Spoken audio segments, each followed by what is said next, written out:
ఎడారిలో సెలయ జూన్ 24వ తేదీ కొరకు వ్రాయబడిన ఈ భాగాన్ని మీకు చదివి వినిపిస్తున్నది సహోదరుడు పాల్ సుందరం. నా హస్త కార్యములను గుర్చియు నాకే ఆజ్ఞాపింతురా. యెషయా గ్రంథము 45వ అధ్యాయము 11వ వచనము.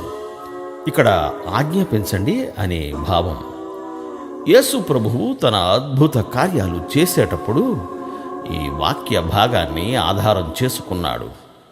యెహోషువకి విజయ ఘడియలు సమీపించగా శత్రునాశనం సంపూర్ణమయ్యేలా తన కత్తిని ఆకాశం వైపుకి చాపి సూర్యుడా అస్తమించకు అని ఆయన ఆజ్ఞాపించినప్పుడు ఈ వాగ్దానాన్నే ఉపయోగించుకున్నాడు. 3.5 సంవత్సరాలు ఏలియా ఆకాశపు వాకిళ్లను మూసి వర్షం లేకుండా చేసిన సందర్భం దేవుని కార్యాలను గురించి ఆయన ఆజ్ఞాపించినట్టే కదా. మరణశయ్యపై ఉన్న వ్యక్తి దగ్గర మోకాళ్ళుని మరణాన్ని దూరంగా తరిమిన మార్టిన్ లూథర్కి అధికారాన్నిచ్చింది ఈ మాటే. దేవుడు మనల్ని తనతో ఒక ఉత్కృష్టమైన సంబంధాన్ని కలిగి ఉండడానికి పిలుస్తున్నాడు.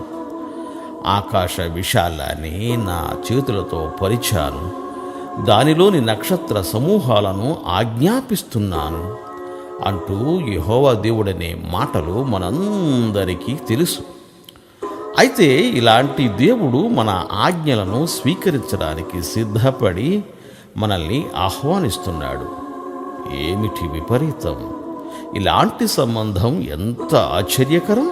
దేవుని ఆజ్ఞాపించడానికి మనకున్న అవకాశానికి నతినతిగా అవిశ్వాసంతో మనం చేసే సగం ప్రార్థనలకి పొంతన ఎక్కడ? నమ్మకం లేక మనం చేసిన ప్రార్థనలనే మళ్ళీ చేస్తూ ఉంటే ఇక వాటికి పొదెలలా ఉంటుంది. తన ఇహలోకపు అవతారంలో దేవుడైన యేసుక్రీస్తు చాలాసార్లు మనుషుల ఆజ్ఞల కోసం అడిగాడు. ఎరుకో పట్టణంలో ప్రవేశిస్తూ ఉన్నప్పుడు గ్రుడ్డివాళ్ళు ఎదురైతే తనకై తాను ఏమీ చేయలేదు. నేను మీకు ఏమి చేయాలని కోరుతున్నారు అంటే చెప్పండి, నేను సిద్ధంగా ఉన్నాను అన్నట్టే కదా. తన మహిమల తాళపు చెవిని సురోఫెనికయ స్త్రీకి అప్పగించి నీ ఇష్టం, ఏం కావాలో తీసుకో అన్నట్టు యేసుక్రీస్తు ప్రవర్తించలేదా?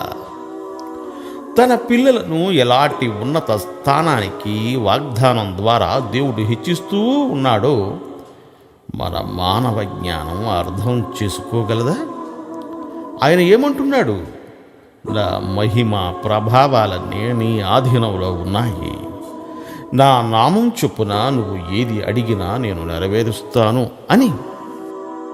కొండతో చెప్పండి, కడలిలో పడమని, గుండెలో శంక వదలండి, తండ్రి మాటను నమ్మండి, అడ్డమైన కొండల్ని తండ్రి పేరిట అదిలించండి, హుంకరించిన అడ్డుగోడను తృణీకరించండి మౌన ప్రార్థనతో, నేల కోలిన బురుజుల్ని చూసి జయగీతాలు పాడండి, విశ్వాసంతో విశ్రమించండి.